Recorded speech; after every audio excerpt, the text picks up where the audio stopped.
are, in the sense that it can give us a roadmap for planning and knowing where we need to make improvements. And most of these recommendations are very doable, and they are quite sensible. We have the recommendations, for example, that the principals and department heads should submit formal budget requests linked to their school improvement plans. That's something we already have in place. But there are other details and nuances of the recommendations that we'd be happy to follow. I think it's fair to make the comment that we are seeking a new school business manager, and so this report will also be valuable in being able to give that to our new school business manager as again a roadmap to get that person up and going, and recommendations that we want to follow. So that's great. Any questions? So that's your plan moving forward, is a school business manager? Yes, again, that is a recommendation. Yes, in other words, this is something for the full committee to make their own decision on when we do the budget session. But one recommendation is because we are when we present the budget, we're going to present a series of measures to reduce costs at central office. And what we need in the finance area, I believe, we need finance expertise, school business expertise, budget expertise. We don't need, in my opinion, someone at assistant superintendent level. Traditionally in Lowell public schools, we think back to Mr. Rickman and Mr. Lyon and people like that. Oftentimes we had a school business manager. I think that would be adequate and helpful. But again, I'll take the committee's advice on that. Conversation for another day. So the recommendation that you were just discussing about the principals and department heads submitting their formal budget requests connected to school improvement plans. So you mentioned that that's already happening. So based on what the report says, it's not what's happening. Oh, I see. Well, so I happen that there are a series of recommendations related to each of 4 areas. I landed on one that is already in place. The No, okay. I think what you're saying is your reference, and I don't know if you want to go to these one slide. Yeah, I'd rather not go. You do? I would rather. Okay, then do it. That's great. I can wait. Right. You just jumped to it, so I jumped to it. Well, I'd rather not go. I jumped. More of a general, more of a general discussion. Oh. It's not just one. so the revenue. The question is on page 5. Which side? There are 4 areas covered by the report, and for each of the 4 areas, there's a series of recommendations. The recommendations are good recommendations.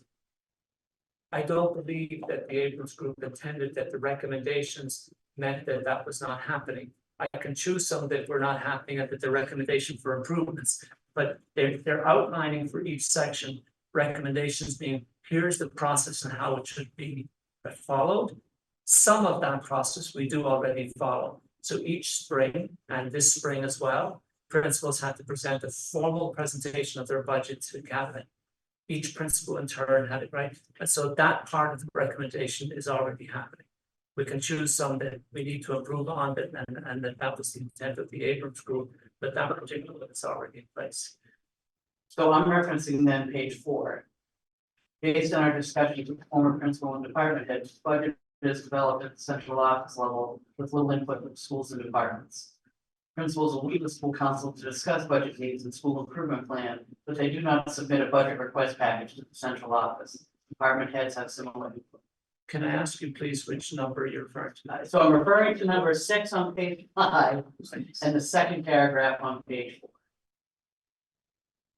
The findings portion of that refers to.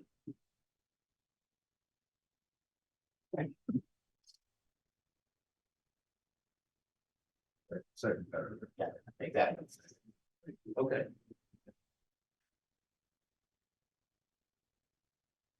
Okay.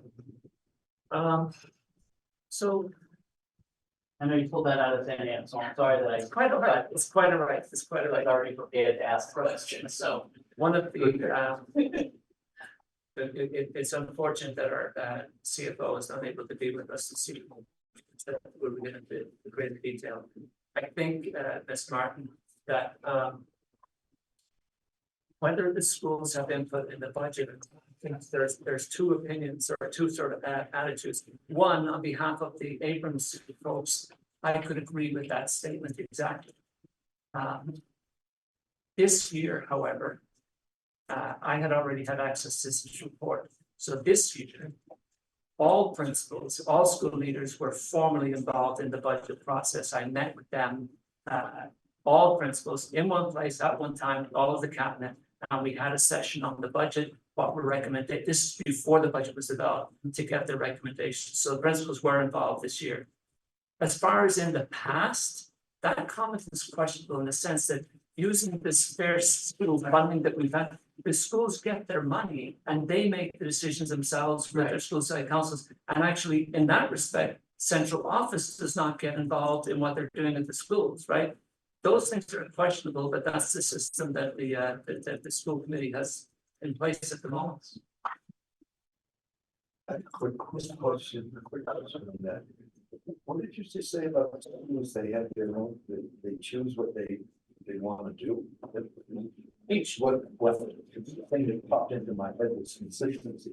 So how do we ensure that we have consistency across school to school? And yet, what you just mentioned, how things they could make up their own minds on certain things. I'm a little confused with that. Could you clarify that? In the past, and for most of my tenure in Lowell, the budget was developed in central office. If a school, well, if the district was going to recommend, for example, hiring librarians or hiring instructional coaches or some such thing, all schools were treated the same and all schools would have that position and it would be consistent across the district. Under Dr. Boyd's leadership, he proposed to the school committee a different system. It's referred to as fair student fund. And the system Dr. Boyd recommended was that we come up with an amount of money, if I can explain that formula to you, but it's an amount of money that each school would be eligible for their budget. And yes, Mr. Conway, that we allow each school with their school side council to make their own decision about what they're going to spend their funds on. And so that does allow for some differences. There's an in-between state.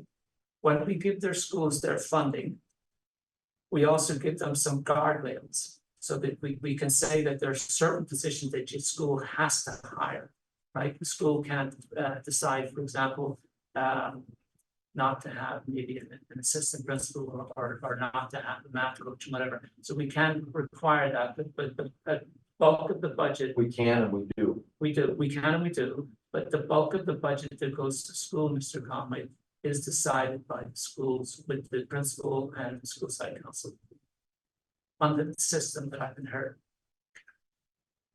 Which is in theory, I think, a very progressive notion. Put in place, I mean, I was very supportive of it. My concerns are around implementation, like always. Look at someone coming ready for class. Well, I guess it has to do with my question as well. In I recommend the one where they do not do their student funding.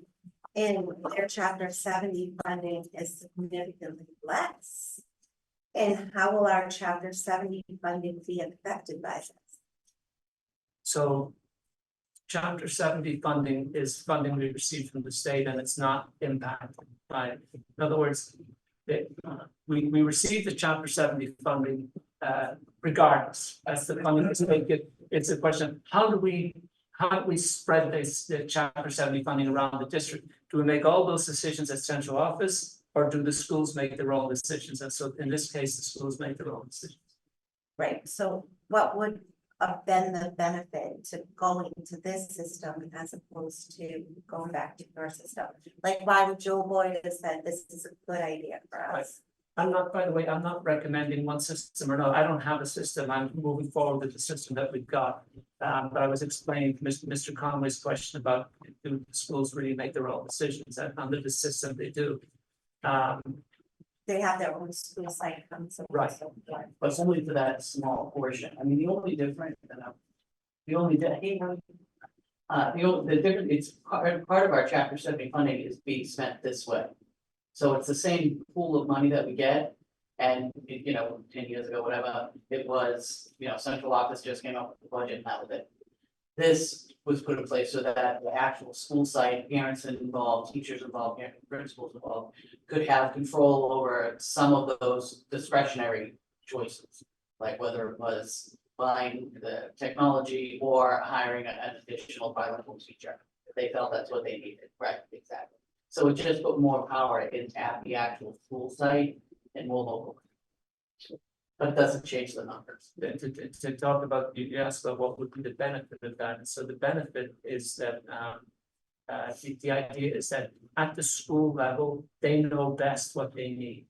You don't need central office to tell you that you should hire an additional social worker, and the school next door might say, well, actually, we don't need an additional, so we need a guidance counselor.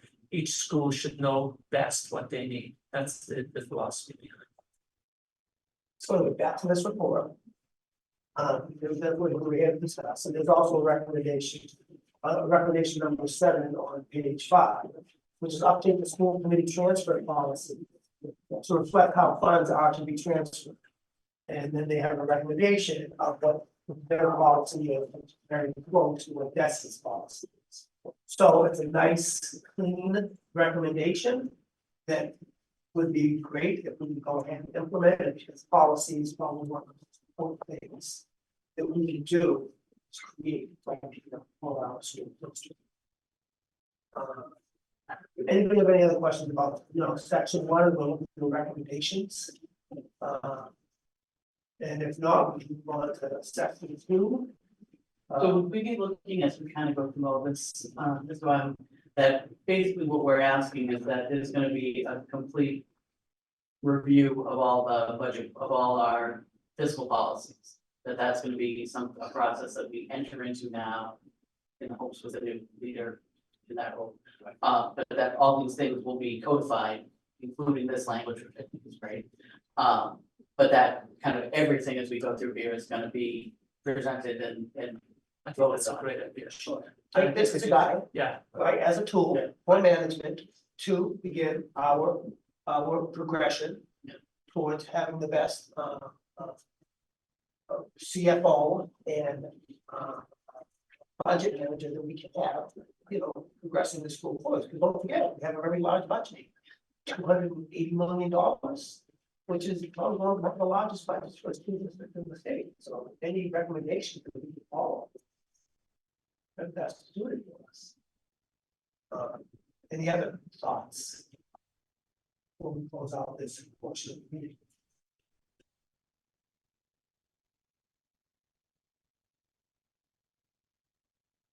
I would say I have a concern around waiting 2 weeks.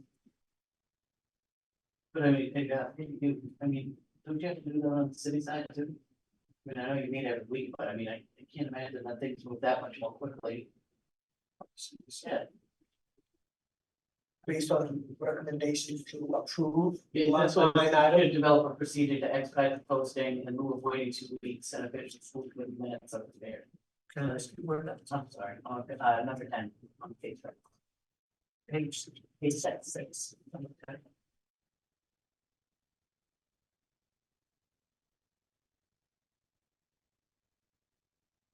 How do I get around it? Well, I see. Well, I think, I don't know if that applies to, but I do think that like, in a different vein that we can apply, like, one catch that we get involved in frequently is we go to contract with somebody and we make our arrangements and we send it off to the city for approval. And it gets caught up in the law office.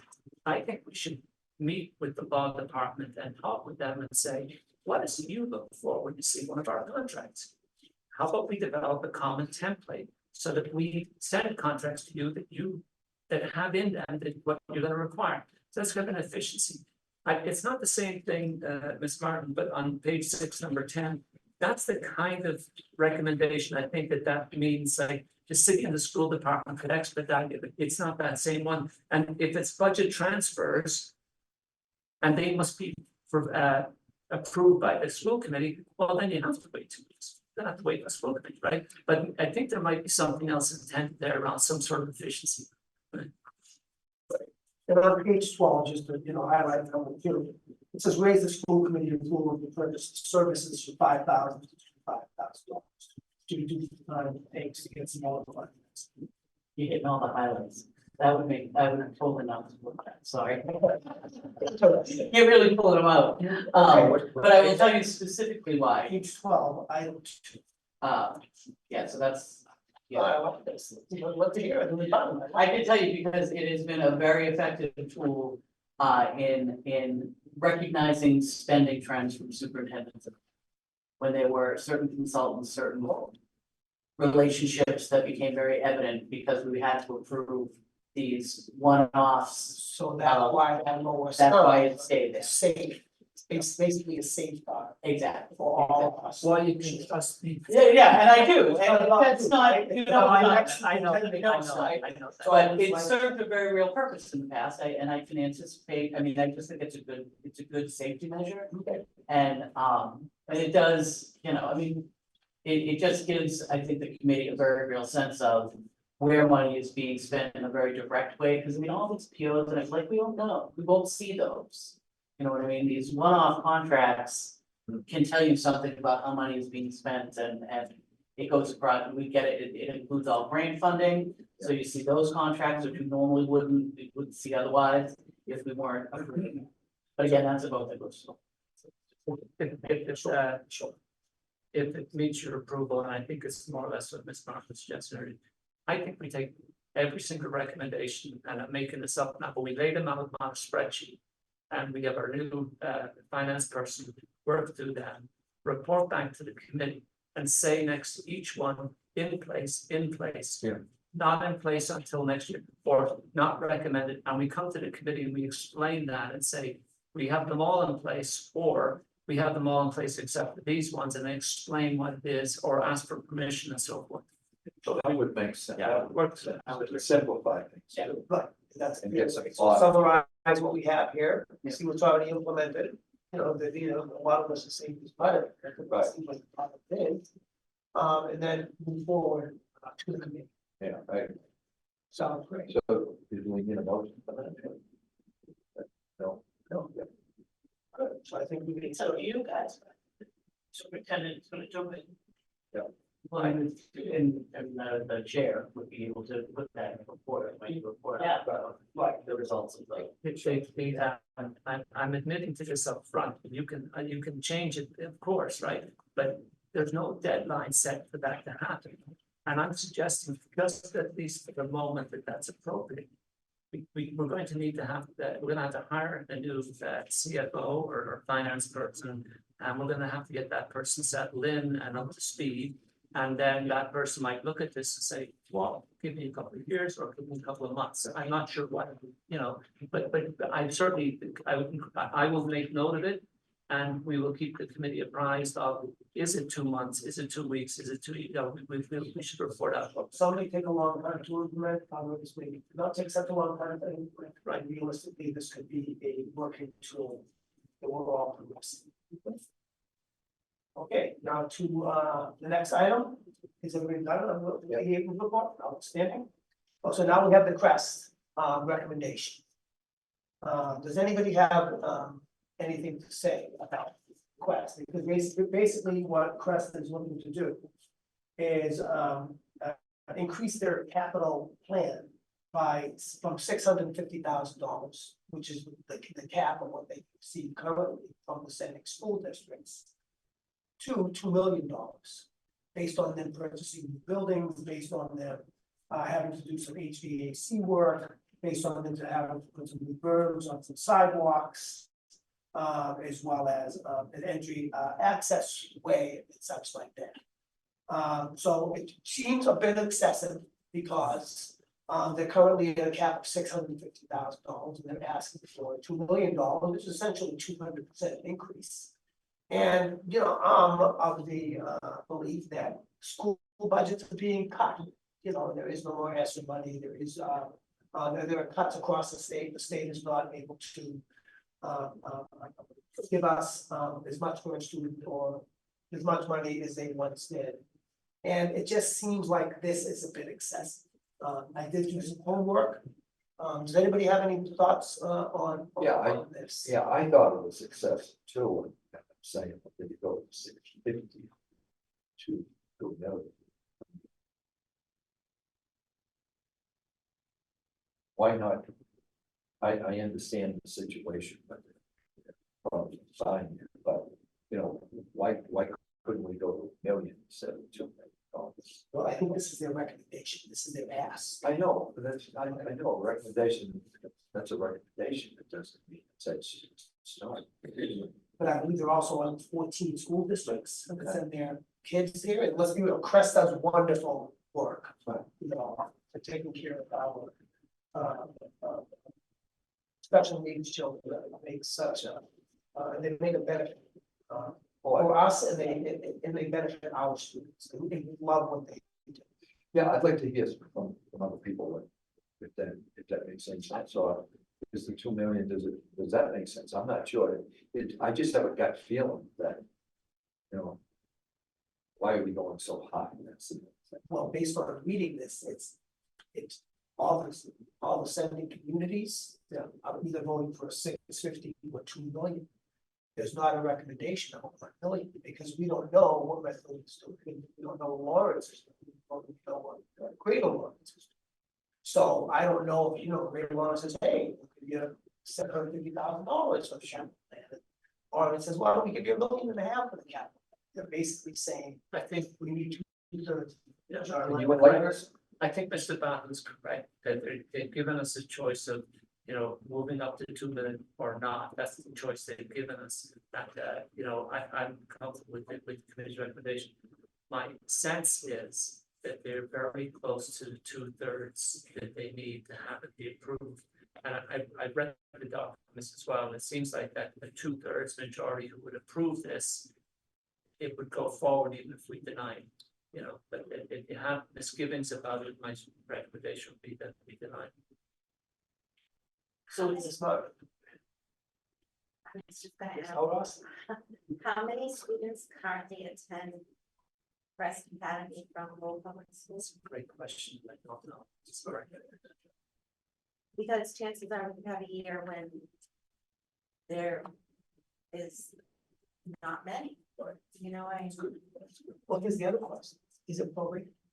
Is it based on if we send 60% of our students, the other sending districts only send 40% of the students, is that part of the capital assessment would be? We don't really know that.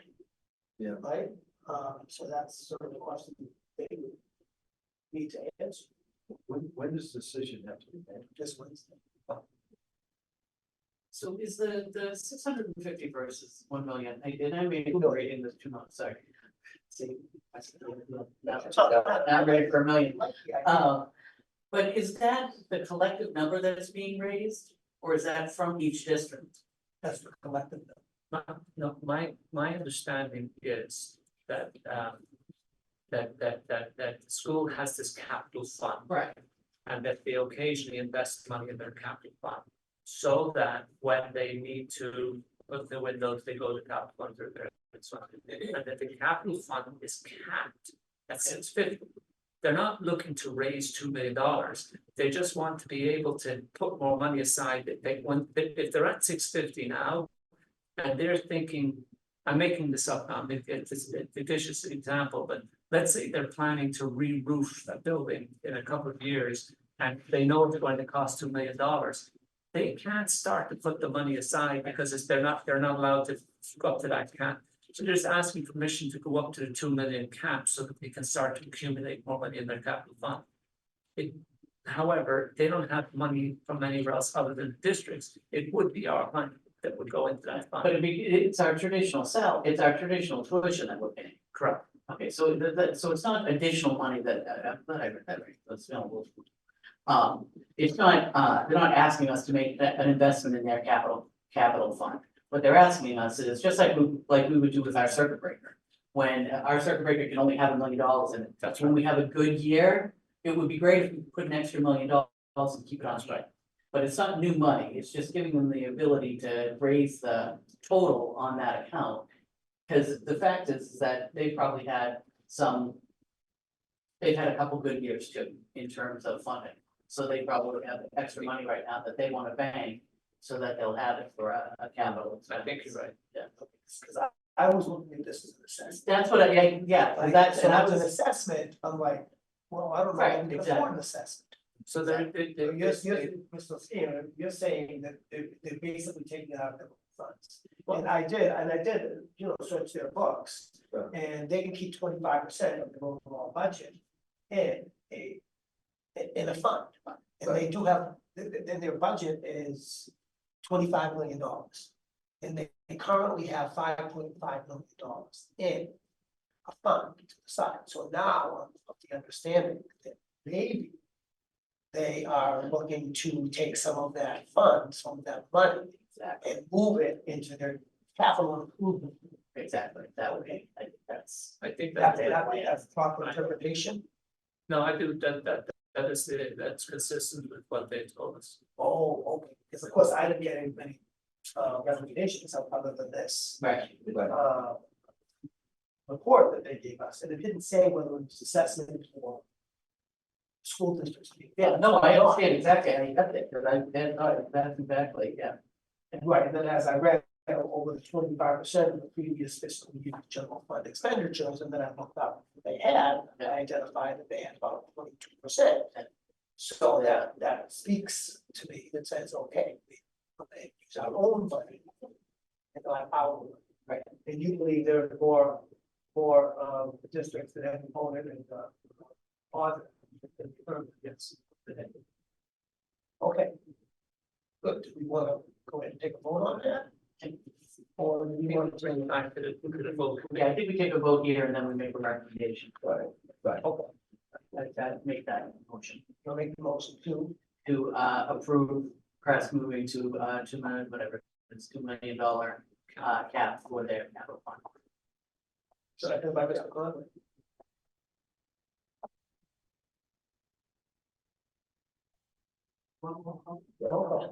Mr. Bubble, Yes, Mr. Conway, Ms. Smart, yes, 3 yeas. Approved. motion to adjourn. Catholic. Moved to adjourn by Ms. Martin, second by Mr. Conway. Yay.